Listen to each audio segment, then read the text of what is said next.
Salve, salve galera! Eu sou o Luan Matheus, sou UX Designer e esse é o Papo de UX. Você sabia que é possível despertar a sua criatividade mesmo em momentos de bloqueio criativo? E que através de alguns processos é possível chegar em resultados fantásticos? Pois bem, é sobre isso que vamos conversar hoje aqui neste episódio. E para somar com a gente, eu convidei um amigo incrível. Ele atua como pesquisador sênior na Boa Vista e é criador de conteúdo no Instagram e TikTok. Salve, salve, Felipe Tosatti. Bom dia, fala Luan, tudo bem? Tudo jóia. Um prazer enorme estar aqui conversando com você. Estou muito feliz. Espero ajudar a passar uma mensagem legal aí pra galera. Pô, com certeza você irá, cara. Pô, e valeu por ter aceito o convite aí pra gente falar sobre essa questão de como que a gente desperta aí essa criatividade e principalmente como ela é importante pra nós que somos designers, né? E atuamos com isso, com produtos, inovação. Eu acho que a criatividade, ela é bem importante. Mas antes da gente começar, eu quero deixar uns recados aí pra galera, né? Pega esse link agora deste episódio e compartilhe com as pessoas, né? A galera compartilha tanta coisa ruim na internet, né, Felipe? Por que não pega um link aqui deste episódio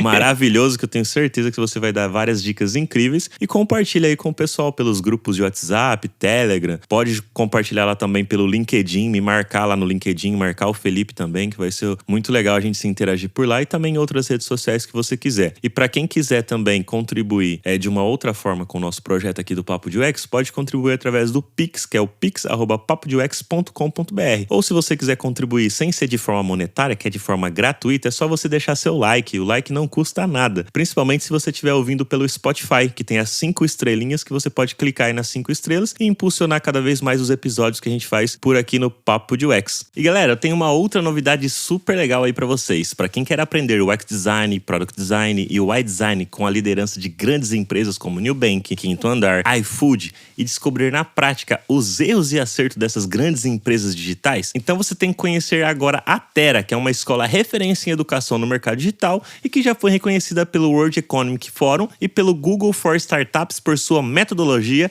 inovação educacional e impacto positivo na vida das pessoas. Aproveite o incentivo que eles estão dando para todo mundo que está ouvindo agora este episódio de 20% de desconto em todos os seus cursos, e você vai conseguir aprender com as melhores práticas e metodologias de UX Design do mercado. Acesse aí o somostera.com e use o cupom Papo de UX, ou você também pode clicar no link que estará disponível na descrição deste episódio e receber aí esse descontaço que a Tera está dando pra gente. Muito legal, né, galera? E Fê, conta pra gente aí um pouquinho, quando que você começou aí sua carreira como pesquisador, o que te motivou a isso, o que te fez agora investir, mergulhar mais nessa questão de criatividade e tudo mais, né? Você começou a criar conteúdos, né, de um tempo pra cá, assim, na internet. Cara, como é que foi essa trajetória, né, de chegar até aqui, assim, né? O que foi te motivando, o que foi te inspirando a isso, sabe? Pô, boa pergunta. Foi justamente por me questionar muito, né? Eu sempre fui muito questionador, sempre muito curioso. E aí, quando eu entrei em design, eu tenho um background bem diferente, bem diverso. Então, ou seja, já trabalhei no carnaval, já trabalhei com jurídico, já trabalhei como office boy, entregando documento no centro da cidade. E até chegar aqui como pesquisador, eu comecei como UX mesmo, como UX designer. Então, nessa época ali, eu já fazia o processo como um todo, achava o processo do design assim, incrível, assim, me ajudou bastante como pessoa, né? Só que ao longo desse processo, né, depois de um ano ali que você já tem um pouquinho mais de experiência, né, já passou por alguns projetos, eu comecei a me questionar mesmo, a questionar o processo. Bom, não é possível que essa galera tá criando esse tanto de coisa incrível na época, que eles só sigam isso daqui, esse passo a passo. Na época o design thinking estava muito forte mesmo. E aí eu comecei a praticar, a estudar e a questionar, né? O porquê que isso acontece, por que tem que seguir dessa forma. E aí, esse questionamento começou a criar algumas barreiras dentro do processo que eu seguia, o chamado processo criativo, né? Que eu estava seguindo ali. A empresa que eu estava trabalhando, a galera, era muito forte essa questão do design thinking, né? Tinha ali como premissa, não que eles me deixavam preso, mas era uma base ali para a gente criar os projetos. E eu comecei a questionar e via que o resultado ou estava dando muito parecido com o processo, com o projeto passado, ou estava sempre faltando alguma coisa. E aí eu comecei a questionar. Como eu era muito novo, né, no âmbito do design, isso começou a incomodar e algumas pessoas começaram, acho que uma hora perdeu a paciência comigo e falou assim, ó, já que você tá questionando tanto, faz você, muda você. Na hora eu até engoli meio seco, mas eu falei, bom, acho que talvez essa pessoa deve tá certa, está na hora de eu começar a criar. E aí eu comecei a entender da onde que saiu o Design Thinking, da onde que surgiu esse método. O Design Sprint também estava bombando. Eu falei, da onde que essa galera está criando essa receita de bolo? E aí comecei a entender outras variáveis como a própria pesquisa. Então eu comecei a me aprofundar mais em pesquisa, e aí foi onde eu me apaixonei, a entender mais o comportamento do ser humano. E aí fui entender mais sobre colaboração, fui entender mais sobre inteligência coletiva, essa coisa da experimentação. Só que mesmo pegando assim por etapas, por partes, eu também voltei a me questionar. Falei, tá, bom, isso tudo junto, o que é isso tudo? E aí foi da onde que eu fui chegar na criatividade. Porque eu achava antes que a criatividade, ela era muito focada com questão de uma habilidade só. Ou só um processo, uma receita de bolo, algo que você pega, treina e chega e faz. E aí eu também achava que não era só isso. Então, assim, quando eu trouxe esses questionamentos e comecei a estudar mais e a principalmente experimentar, as coisas começaram a mudar e eu comecei a ter resultados diferentes. Então, por exemplo, por mais que eu era júnior na época, já estava trazendo esses questionamentos, eu comecei a fazer pequenos testes. Então, eu falei, bom, onde que eu consigo testar em algo que, se der errado, eu não prejudique o processo como um todo? Então, eu comecei a fazer micro sessões de cocriação e comecei a testar novas ferramentas, novas abordagens, pegando das coisas que eu estava estudando sobre criatividade. E comecei a entender que naquele pequeno teste que eu estava fazendo ali, a criatividade ela ia muito além. Não era só sobre mim, era sobre as pessoas que estavam trabalhando comigo e das pessoas que eu estava convidando para participar desse processo criativo, dessa cocriação. Então, as pessoas chegavam lá falando que não eram criativas, que não sabiam da ideia, que não era boa em dar ideia, que não era boa em conectar as coisas, que não era boa em desenhar. Então, eu falei, opa, peraí, dentro desse processo aqui, o que eu consigo fazer para primeiro ajudar essas pessoas a despertarem esse potencial criativo, para que as pessoas fiquem à vontade de bater essas ideias, para que elas me ajudem no final e que, tipo, seja uma troca, sabe? E aí eu comecei a ver que o processo criativo não é um processo linear, que você entende, que você analisa, que você tem ideia, prototipo e teste. Não é só isso. O aprendizado não está só nessa linha. Ele é como se fosse uma circular mesmo, né? Como se fosse vários círculos, que o aprendizado vai estar rolando enquanto você está se conectando com as pessoas, quando você está trazendo material novo, enquanto essa pessoa também está retribuindo. Então eu falei, opa, então acho que dá para a gente olhar esse processo como um todo, não só do meu lado, não só do lado das pessoas que estão me ajudando. Então, eu comecei a reformular esses mini workshops e trazendo elementos para deixar as pessoas mais confortáveis, fazendo dinâmicas que ajudassem a potencializar isso mais, deixar elas mais à vontade. No final de cada workshop sempre tinha um ganho. Então, a gente fazia um workshop de ideação antigamente, então só tinha ideia. Eu falei, esse negócio de só ter ideia, as pessoas precisam trabalhar essas ideias, porque elas estão no momento de empolgação. Então, eu comecei a construir etapas que hoje, para mim, acho que é um diferencial muito do que eu faço, que é entender. Cada etapa tem que sair do individual para o coletivo. Então, assim, tem momentos onde as pessoas vão estar ali só com o seu individual, ela com ela mesma, pensando naquele desafio que a gente está propondo, e aí depois sim ela vai para o coletivo. Por quê? Ela já trouxe algo que ela já tem dela, da visão de mundo dela, do recorte que ela tem, e depois ela vai compartilhar com as outras pessoas. E aí esse compartilhamento vai fazer com que essas pessoas criem coisas novas, cocriem, peguem ideias e vão juntando, vão testando. E aí eu comecei a fazer esses testes, começou a dar muito certo. E eu falei, bom, tá aí. Falou, agora eu preciso me aprofundar mais, entender mais sobre a criatividade. Só que eu quero olhar ela de um lado extremamente humano. Como tecnologia humana. Como que eu faço isso? E aí começou a jornada de estudar a criatividade. E aí a pesquisa foi extremamente importante para mim, né? Olhar mais para o lado mais da antropologia, porque eu comecei a entender mais sobre as pessoas, sobre os contextos, sobre os recortes. Então, assim, bom, a minha pesquisa, o meu trabalho aqui, a quem interessa? a que tipo de recorte esse meu trabalho interessa. Porque a partir disso, eu consigo conectar melhor as pessoas, eu consigo conectar melhor os desafios.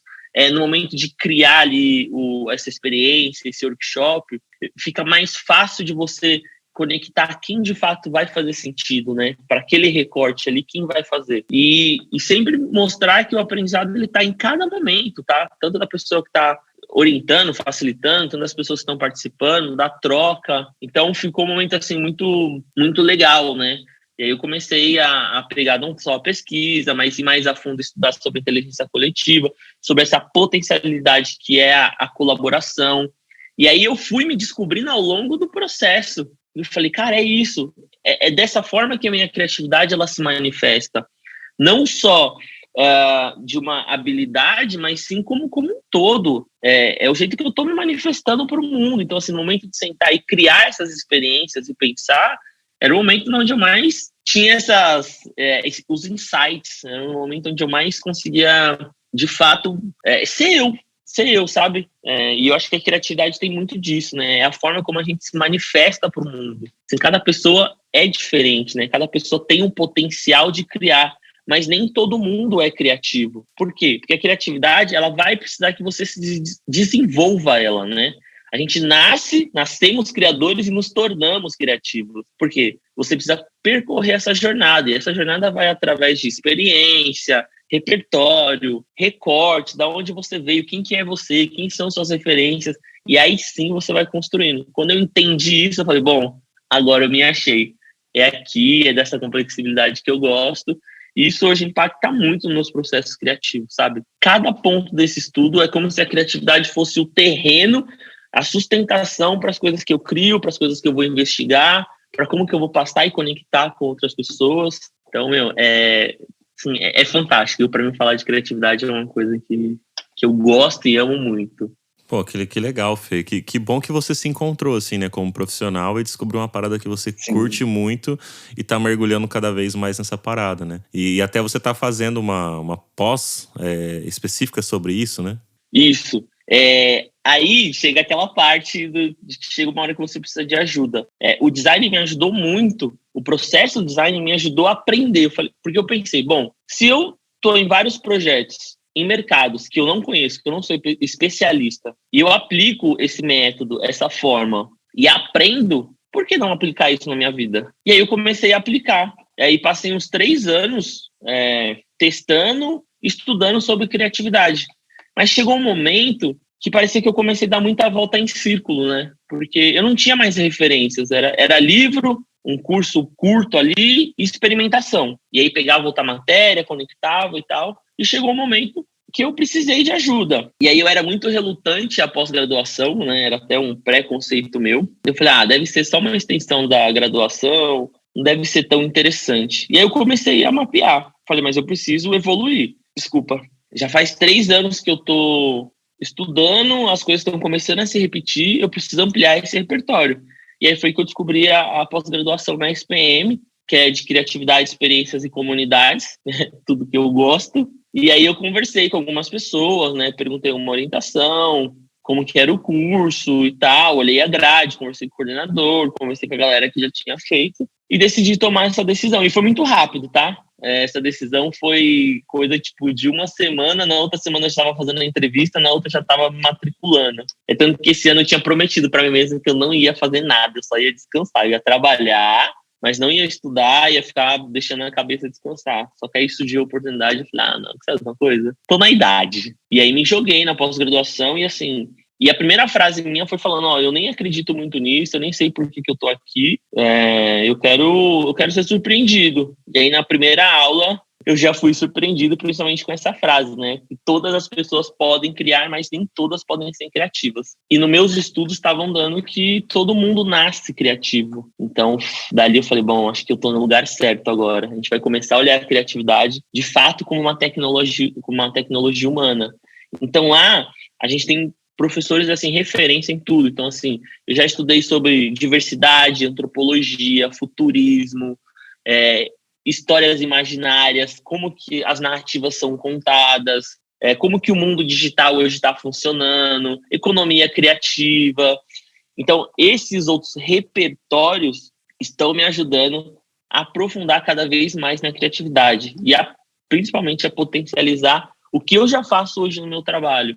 Então, eu já estou colhendo bastante alguns frutos, né, dessa experiência que está sendo fazer pós-graduação, sabe? É muito diferente, é muito dinâmica. Os professores são, super gente boas, assim, sabe? Traz um nível de explicação e discussão muito rica. Tem aula que, às vezes, sai da aula, a aula acaba, 10h30, eu saio da aula e eu vou entrar no meu computador para testar. Porque você está tão empolgado para desconstruir aquilo que foi falado, para reconstruir, para reimaginar. Tá sendo uma diversão, assim, eu tô encarando, apesar de ser muito cansativo, tá? Não é romantizando, é cansativo, não é para quem trabalha, estuda, produz conteúdo, faz natação, é cansativo, mas para mim tá sendo bem divertido, sabe? Você estudar algo que você gosta, então eu tô levando com uma diversão séria, sabe? Pô, que legal, cara. Que bacana. E eu queria te perguntar o seguinte, cara. Por exemplo, inovação é uma palavra que gera muita discussão, né? O pessoal às vezes tem dúvidas sobre, cara, o que é de fato inovação, né? E eu vejo que, até pelas suas falas, a criatividade também pode às vezes ser encarada dessa forma, de uma forma de tipo, o que é criatividade? Então, cara, hoje pra você, né, com todo esse conhecimento, esse repertório que você tá aumentando aí fazendo essa pós-graduação, como que você define o que é criatividade e como que você encara ela como algo importante no contexto de quem trabalha com design? E até trazendo mais para a realidade do geral, assim, das pessoas que trabalham com design de produto digital. Não só produto digital, né? Porque no produtos como um todo, mas especificamente o digital, que é onde a maioria das pessoas hoje acabam atuando, né? Eu até sempre falo pro pessoal, existem outras possibilidades de atuar com design, não só no digital, mas também no físico, que tem uma abertura muito grande em relação... Na verdade, tem uma oportunidade muito grande. Talvez pouca abertura, mas muita oportunidade de nós, designers, também se inserirmos nesse universo. Mas, cara, como você define isso, criatividade, e por que ela é importante, assim, nesse contexto de design? Sim. Bom, eu acredito que criatividade ela é uma tecnologia humana. E como qualquer tecnologia, ela precisa ser desenvolvida. Ou seja, a criatividade é como você se manifesta para o mundo. É você. Porque a gente já nasce com o dom de criar, o potencial de criar. Isso que a gente está fazendo aqui, criar uma conversa, é uma criação. Mas não quer dizer que ela seja criativa. Ou seja, você tem algumas escalas para você de fato definir o que é criativo e o que não é. Por isso que o ser humano tem sim o potencial de criar qualquer coisa. Mas até ser criativo tem uma escala muito grande. Então, assim, eu acredito que sim, a criatividade é como você se manifesta para o mundo. É o fato de você ser quem você é e a partir disso você ir se desenvolvendo. Entendeu? Então, como que a gente pode trazer um pouco mais para esse âmbito aqui, né? É como você vai impactar o mundo. Então, assim, a criatividade ela está relacionada não só por ser uma habilidade, por ser uma inteligência, ela está muito além disso. Porque parte do momento de quem sou eu como pessoa. Quais são as minhas referências? Quais são os meus recortes? Quais visões? Quais lentes eu estou colocando para cada recorte, para cada processo? E a partir disso, como que eu, como indivíduo, impacto esse mundo? E como que esse mundo me impacta? Então, tem essa relação muito mais profunda, que é isso que eu estou buscando estudar. Por isso que eu chamo de tecnologia tipicamente humana, porque tem muito desse potencial de ser quem você é. Toda a nossa criação, o que a gente cria, tem um pouco da gente. Então, assim, se nós vamos criar a partir de algo que já é meu, como que eu faço isso? E quem é que vai definir que isso é criativo? Geralmente, quem define são as pessoas, né? A gente vai criar e quem vai decidir se é criativo ou não é uma sociedade, é um grupo específico. E aí, a partir disso, que acho que entra muito do que o design faz. Que se o design é sobre ajudar ou melhorar a vida das pessoas, resolver problemas que criam experiências que de fato vão ajudar as pessoas, e quem valida se é criativo ou não, para quem que eu tenho que estar olhando também, tá? Não só para essas pessoas. Então, aí entra muito no trabalho e se conecta muito. Quais são as necessidades? Quais são os desejos? Quais são as dores? Qual que é o contexto que essa pessoa que eu estou criando está inserida? E aí, como que eu me insiro dentro desse processo de criação? Então, por isso que é importante a gente se conhecer e a gente entender para quem que a gente está falando. Essa minha criação, a quem que interessa? Qual que é o o público específico que vai interessar isso para dizer se isso é criativo ou não, se isso resolve um problema ou não. Então, são vários exemplos e complexibilidade, né?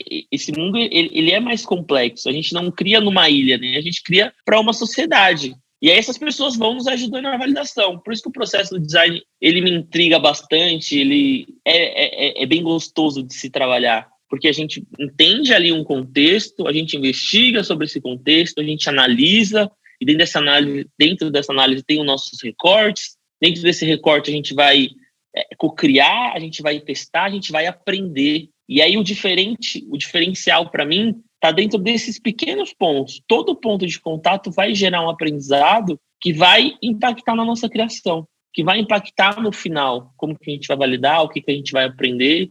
Isso tem que ser uma troca, não só para quem está interessando essa criação, para quem vai ser impactado, para quem está demandando e para quem está fazendo. Como que a gente organiza tudo isso? E eu acho que essa organização, esses outros elementos, que é o que vai dando a criatividade, é o que vai potencializando a nossa criatividade, vai fazendo com que a gente, de fato, desperte o nosso potencial criativo, sabe?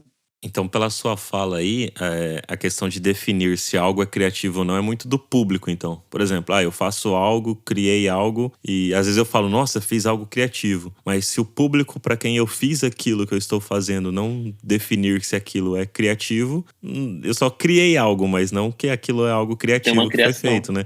E sim, depende muito de para quem você está fazendo, se enxerga isso como criatividade. Não existe tipo um padrão assim, isso encaixa em criativo, isso encaixa em não criativo. É muito individual das pessoas, não só individual como coletivo, né?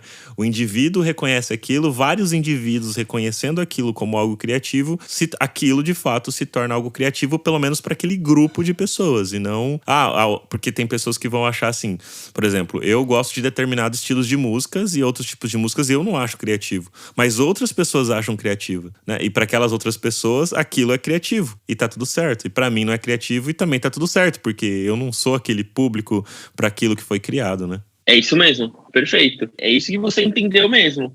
Porque ser criativo é muito difícil a gente conseguir criar algo criativo, porque é como uma inovação. É muito difícil você hoje achar algo, nossa, isso é inovação, é disruptivo. A criatividade também, porque ela é complexa. Ela envolve outras pessoas, entendeu? Então, sim, temos o potencial de criar qualquer coisa, mas não quer dizer que ele vai ser criativo ou não, porque essa criação é ou não é criativa. Vai depender muito do contexto, das pessoas, da sociedade que isso está inserido. E aí, sim, quando chega a criativa é quando você quebra esse sistema.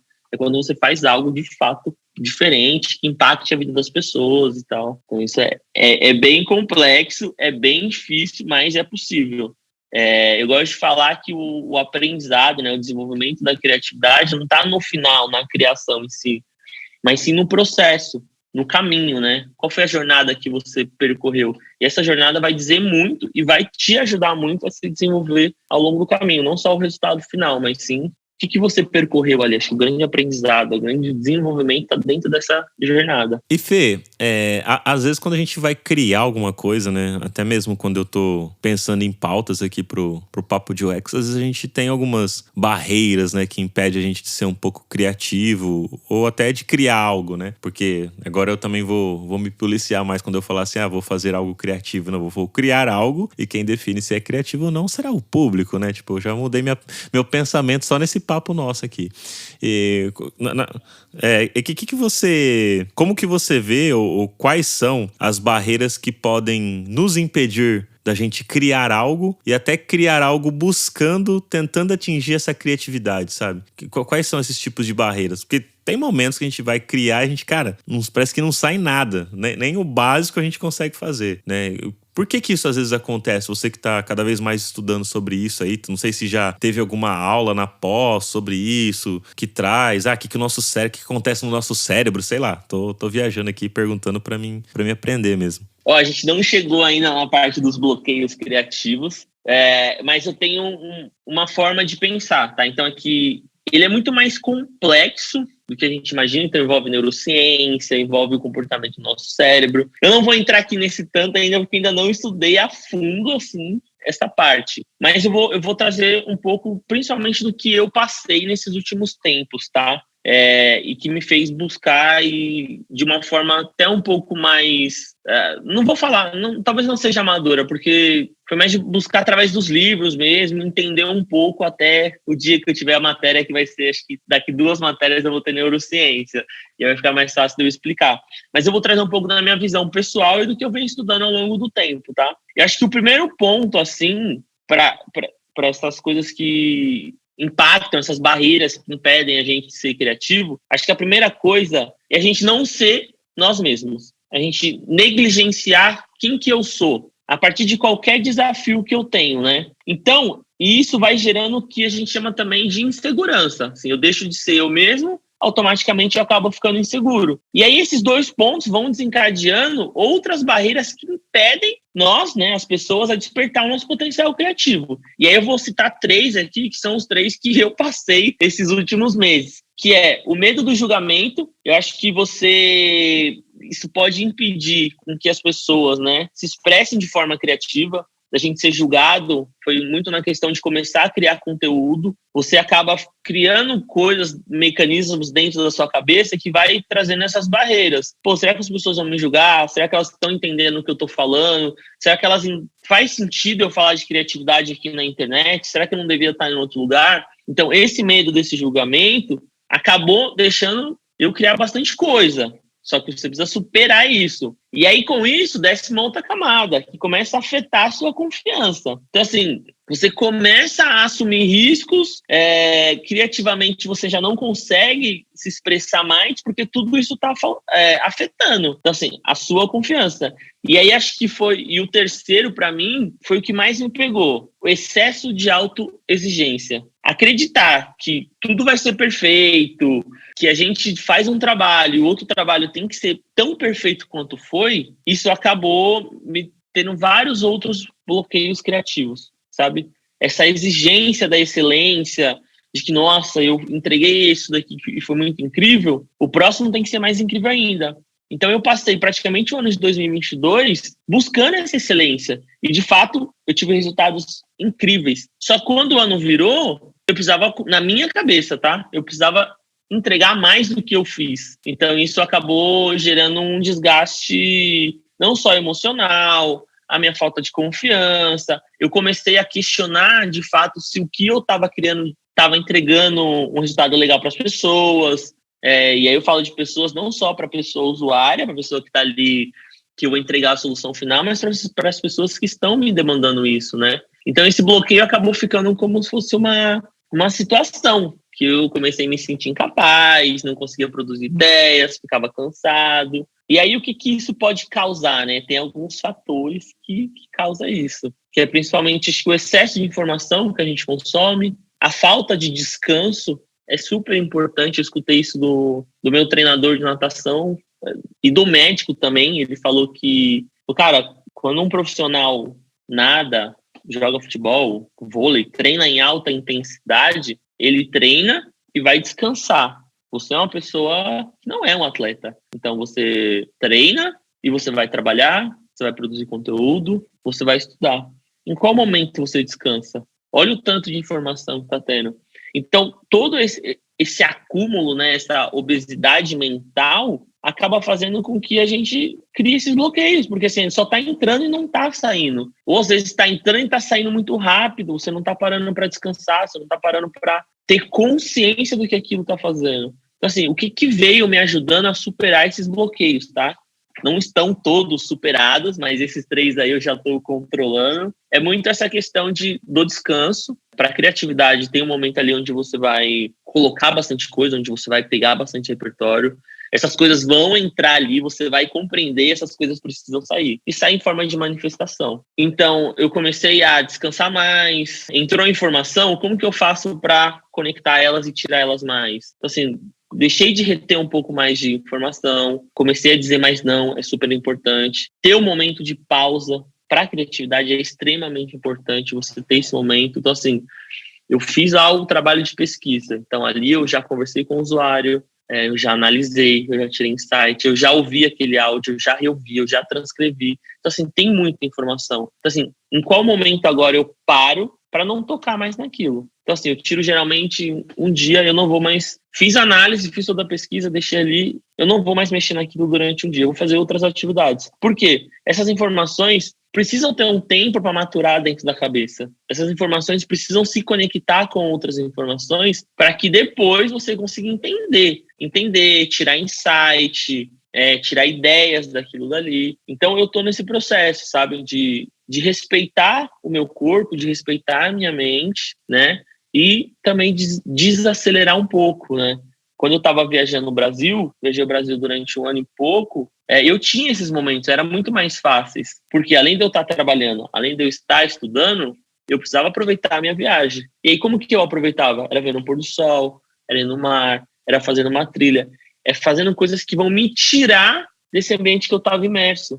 Porque assim, se a gente fica muito imerso no ambiente, a gente acaba meio que sendo quase engolido por ele, sabe? Porque a gente mergulha muito fundo no problema, a gente mergulha muito fundo na investigação para que a gente saia às criações. Então, quando você sai desse redemoinho, quando você sai desse mar e vai fazer outras coisas, a sua cabeça, além dela agradecer, ela vai potencializar as conectividades. Ou seja, você está fazendo uma outra atividade que não está relacionado, mas o seu cérebro está trabalhando naquilo inconscientemente. E aí é onde vem os insights, é onde vem as ideias, porque você deu esse descanso, né? Então, hoje eu estou aprendendo e me forçando, né? Apesar do mundo corporativo, às vezes, exigir um pouco demais, mas me forçando a ter esses momentos. Pô, cara, e falando sobre essa questão do mundo corporativo aí, como que você encara os desafios desse universo? A loucura de tipo, pô, preciso dessa pesquisa pra ontem.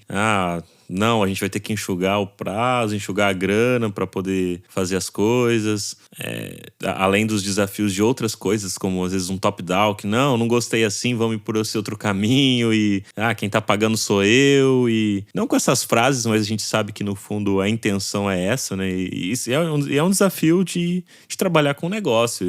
Faz parte do jogo aí, não tem muito o que fazer, né? Mas como que você lida com isso e ao mesmo tempo tendo que buscar e buscando, né, essa forma de ser mais criativo, de chegar nessa criatividade? Cara, como é que você encara tudo isso, assim?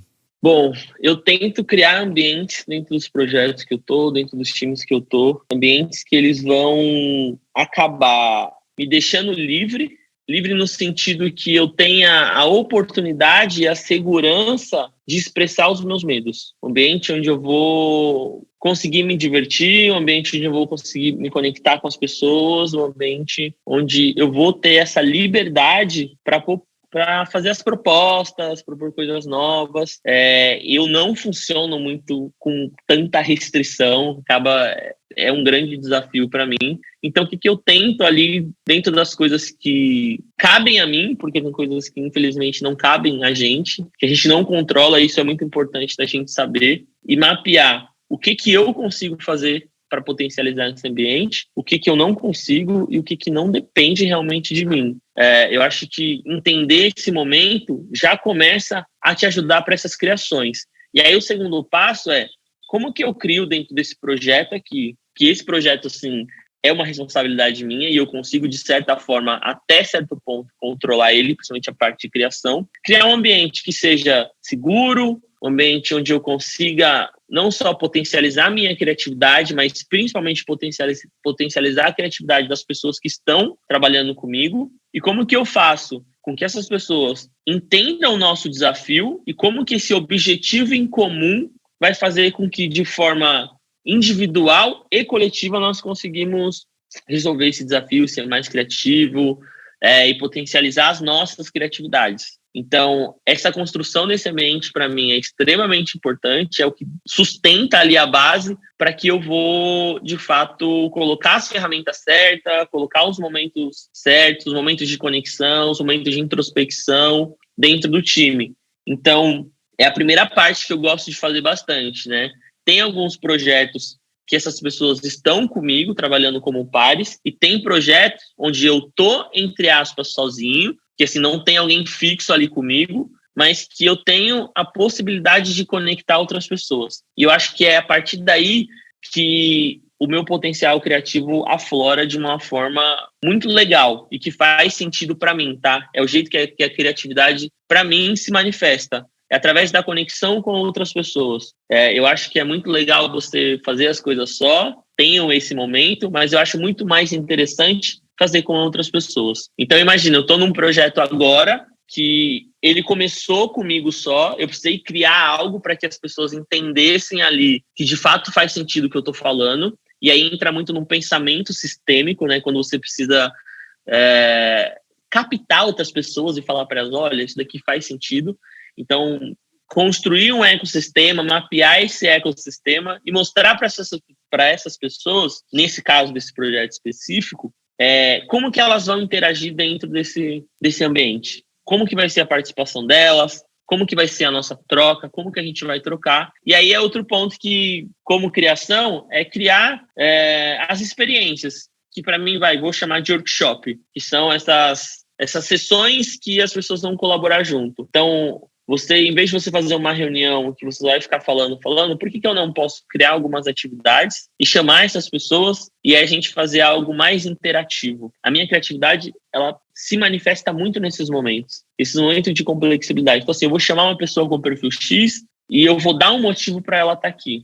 Eu vou chamar essas pessoas para o encontro para que, de fato, a gente saia com uma mudança de pensamento, que a gente consiga modelar alguma outra coisa. Então, esses ambientes corporativos, apesar de terem essas barreiras, quando eu começo a criar esse movimento, as coisas parecem facilitar. Para você ter noção, nesse projeto eu fui falar desde uma pessoa que atende um cliente X até o CEO da empresa, que ele é novo, mas pouca gente teve a oportunidade de falar com ele. Por quê? Porque partiu de um primeiro trabalho, de um ambiente, como foi construído, e ele olhar o trabalho e falar assim, eu topo conversar, eu topo ajudar, eu topo fazer parte disso. Então, quando a gente consegue criar esses ambientes que são mais dinâmicos, consegue entender o porquê que as pessoas de fato estão se encontrando, por que é importante, como que esse objetivo conecta tanto com as pessoas, né? Dá sim para você colaborar de forma individual, desde que a gente não saia desse objetivo. Então, acho que a minha resposta seria criar ambientes que de fato são seguros, que vão exprimir o medo dessas pessoas e vão fazer com que elas se expressem da forma como elas são, sabe? Às vezes tem workshop que eu fiz das pessoas falarem que, nossa, agora eu saio daqui com um propósito. Eu nunca tive a oportunidade de me expressar dessa forma. Eu nunca tive a oportunidade de conversar com outras pessoas, que o trabalho era até realmente relativo, né? Tinha uma conexão, mas elas não tinham. Então, acho que trazer e construir esse ambiente, para mim, é o essencial, assim, né? Para o meu contexto. Tem gente que consegue fazer de outra forma. Para mim, esses ambientes são extremamente essenciais e é o que ajuda. Acho que é o diferencial das criações que eu faço. Pô, que legal, cara. Eu já participei de workshops contigo e realmente é bem legal, cara. Eu acho que você é um ótimo profissional de verdade, cara. Bem bacana. E você sente hoje que criando conteúdo pra internet, compartilhando essas suas ideias, isso te ajuda a ser mais criativo? Você acha que pode ser até uma dica pra galera que às vezes quer buscar essa questão de criar algo onde o público vai identificar que aquilo é criativo, compartilhando as ideias? E aí, cara, a gente usa as redes sociais. Não quer dizer que todo mundo tem que criar para as redes sociais. Você pode criar algo e compartilhar uma ideia com alguém, com um amigo, na rua, num café, conversando, jogando com alguém e compartilhar alguma coisa, uma ideia que você teve durante um jogo lá, em fazer alguma ação, sei lá, enfim. Não necessariamente pelas redes sociais, né? E foi justamente assim que que começou a despertar. Os workshops, né, eles acabam me ensinando muito, sabe? E tendo uma troca muito legal. Então, eu comecei a fazer movimentos de aprendizagem. Falei, bom, peraí, eu acho que a empresa, ela também é um momento de você aprender e de você compartilhar. Tanto que a gente tem as trilhas, tem os cursos que o RH manda. Mas eu falei, e se a gente começar a fazer isso de uma forma diferente? Começar a falar de criatividade olhando para esse lado mais humano mesmo. Então, eu comecei a fazer movimentos dentro das empresas que eu trabalhava, de ensinar, de compartilhar, de criar experiências que tenham essa troca. Então, eu comecei a criar esse conteúdo no offline para as pessoas. As pessoas começaram a gostar muito. E eu falei, eu preciso expandir isso. Acho que eu vou começar a criar na internet. E aí, criar dentro de uma empresa onde você está sendo pago, onde é o seu trabalho, eu acho mais fácil. Tem um ambiente ali onde as pessoas já te conhecem, as pessoas já sabem como eu sou, já participaram de projetos comigo, então acaba ficando um pouco mais fácil. Na internet, não, você fica totalmente vulnerável. Só que essa parte de me deixar vulnerável é o que me tirou da minha zona de conforto. É o que fez eu expandir a minha caixinha, porque eu tive que aprender a roteirizar, eu tive que modelar o jeito que eu faço pesquisa, porque a pesquisa que eu entrego no meu trabalho é diferente da pesquisa que eu faço para construir um vídeo. Tem o mesmo nível de profundidade? Tem, porque eu sou criterioso, mas a forma de passar esse conteúdo é completamente diferente. Então, assim, aprender a fazer vídeo, aprender a editar vídeo, aprender a entender como que é o jogo da internet, como que as pessoas se comportam na internet, como que elas aprendem na internet é diferente de aprender, no caso, no offline, nas empresas. Então, olhar todo esse contexto me fez sair da zona de conforto, total.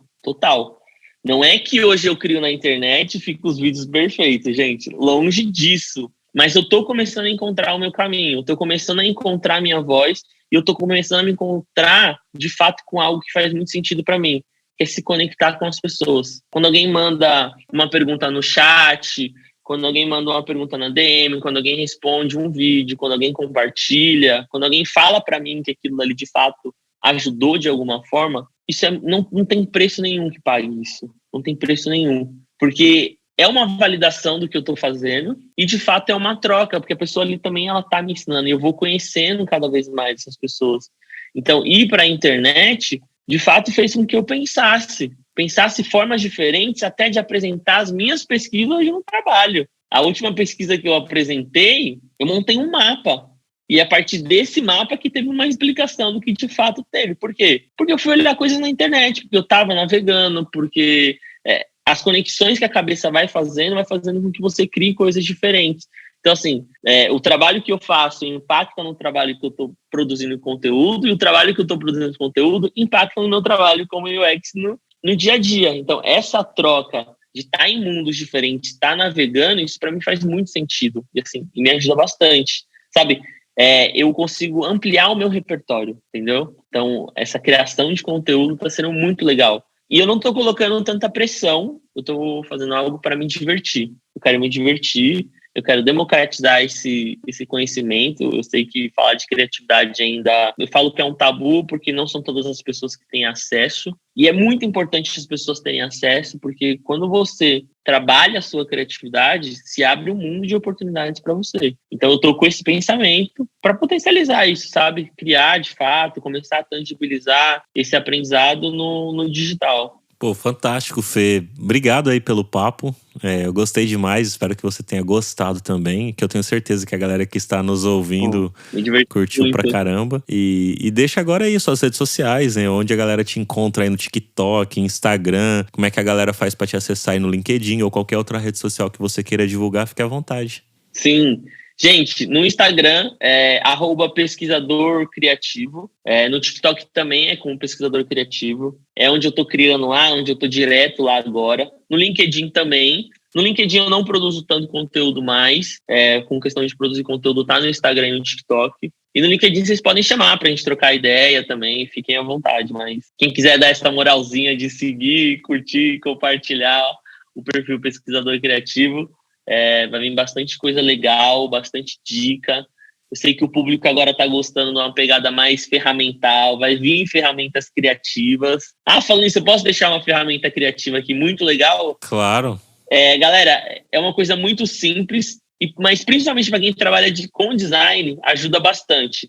O Diário dos Sonhos e Diálogos. Basicamente, é um caderninho onde vocês vão anotar os sonhos. Dormiu, acordou, já deixa esse caderninho do lado da cabeceira de vocês e anota os sonhos de vocês. Diálogos também. Tá tendo conversas que parecem não fazer sentido nesse momento? Anota. Porque você vai criar um repertório, principalmente falando dos sonhos que mexe um pouco o nosso subconsciente. Quando você for ler isso, você vai criar um repertório muito interessante. Vai fazer com que você construa coisas interessantes a partir desse compilado de sonhos e diálogos que você vai ter. E pode ter certeza que lá para a 10ª página você já vai começar a fazer conexões muito interessantes. Porque assim, o sonho diz muita coisa pra gente. E a gente consegue materializar bastante coisa aqui. Então, se eu pudesse deixar uma ferramenta legal, criativa, para começar esse desenvolvimento, eu deixaria esse caderninho ou diário dos sonhos e diálogos. Pô, que legal. Valeu pela dica final aí. Muito bom, hein, Fê? Brigadão, cara. E quero agradecer também todo mundo que tá nos ouvindo aqui neste episódio. Lembre-se de pegar o link e compartilhar aí pelas redes sociais, marcar o Felipe lá no LinkedIn, como pesquisador criativo aí no Instagram, TikTok, me marca lá também, Papo de UX. Fique à vontade aí para espalhar esse conteúdo para mais pessoas. E lembre também de deixar o seu like, principalmente se você estiver ouvindo pelo Spotify. Clique nas 5 estrelas aí para impulsionar cada vez mais os episódios que a gente deixa por aqui. E lembre que a gente tem o nosso e-book sobre as 10 heurísticas de Nielsen. Você pode clicar no link deste episódio, ir lá e comprar este e-book sobre as 10 heurísticas de Nielsen. Se você também quiser assistir, além de me ouvir, você pode ir lá no YouTube e colocar Semiose Podcast e você vai estar lá me assistindo também, além de me ouvir. Inclusive, o Fê tem um episódio lá com o Fê, onde ele conta a história dele lá completa, né? Então, se você gostou um pouquinho aqui do que ele falou no começo deste episódio sobre a história dele, que já trabalhou com direito, já trabalhou com várias outras coisas, ouve esse episódio lá no Semiose Podcast com ele, assiste ele lá, porque tá muito legal, muito bacana. Ele falou sobre a questão de ter trabalhado com carnaval, da tia dele. Nossa, foi super legal. Eu tenho certeza que você vai amar também este episódio que o Fê está por lá no Semiose Podcast. E se você quiser ouvir algum outro tema, quer indicar pessoas para passar por aqui pelo Papo de UX, pode me mandar mensagem lá no Instagram Papo de UX, no LinkedIn Luan Matheus. Fique à vontade para contribuir aqui com o crescimento deste podcast. É isso aí, valeu e até o próximo episódio.